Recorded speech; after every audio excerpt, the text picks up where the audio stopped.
Tidak semua hubungan dalam hidupmu layak dipertahankan. Beberapa orang tidak datang untuk menemani perjalananmu, tapi untuk perlahan mengambil ketenangan, kesehatan mental, dan bahkan masa depanmu. Dan semakin lama kamu bertahan, semakin banyak yang mereka ambil darimu. Hari ini, kita akan membahas 5 jenis hubungan yang harus kamu jauhi sebelum mereka menghancurkan hidupmu secara perlahan. 1. Orang yang hanya datang saat butuh sesuatu. Pernah merasa ada orang yang tiba-tiba muncul setelah lama menghilang, tapi begitu mereka butuh uang, bantuan, atau waktumu, mereka datang seolah tidak pernah pergi. Dan saat kamu berkata tidak, mereka menghilang lagi. Ini bukan hubungan, ini transaksi sepihak.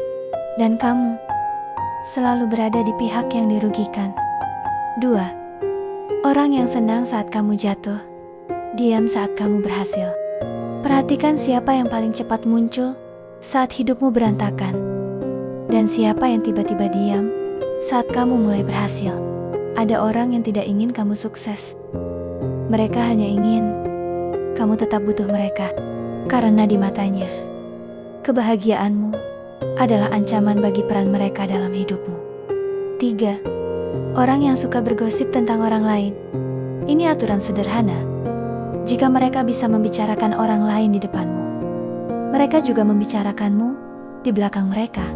Orang yang tidak bisa menjaga rahasia orang lain tidak akan pernah menjaga hidupmu tetap aman.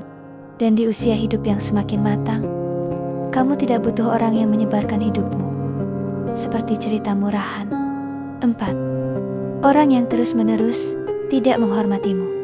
Mereka melanggar batasmu, kamu memaafkan, dan saat mereka mengulanginya lagi, kamu masih tetap memaafkan. Ingatlah, ketidakhormatan yang berulang bukan kesalahan, itu pilihan. Dan setiap kali kamu diam, kamu sedang mengajarkan mereka seberapa kecil kamu menghargai dirimu sendiri. 5. Orang yang mengikatmu pada luka masa lalu. Tidak semua hubungan menyakitkan karena orangnya jahat. Beberapa menyakitkan karena mereka menahanmu di versi lama dirimu, versi yang sudah seharusnya kamu tinggalkan.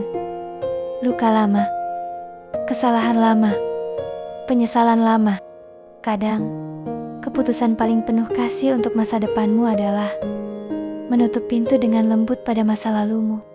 Melepaskan orang yang sudah lama kamu kenal memang tidak mudah, tapi hidup bersama orang yang terus menguras energi dan harga dirimu juga bukan hidup yang layak dijalani. Hidup terlalu singkat untuk dihabiskan dengan orang yang membuatmu kecil, lelah, dan kehilangan diri sendiri.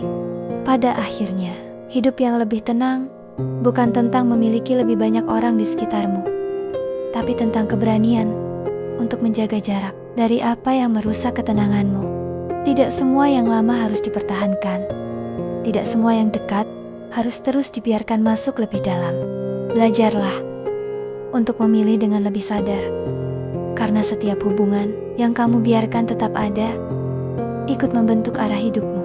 Dan hidup yang damai dimulai dari keputusan untuk tidak lagi bertahan di tempat yang membuatmu kehilangan dirimu sendiri.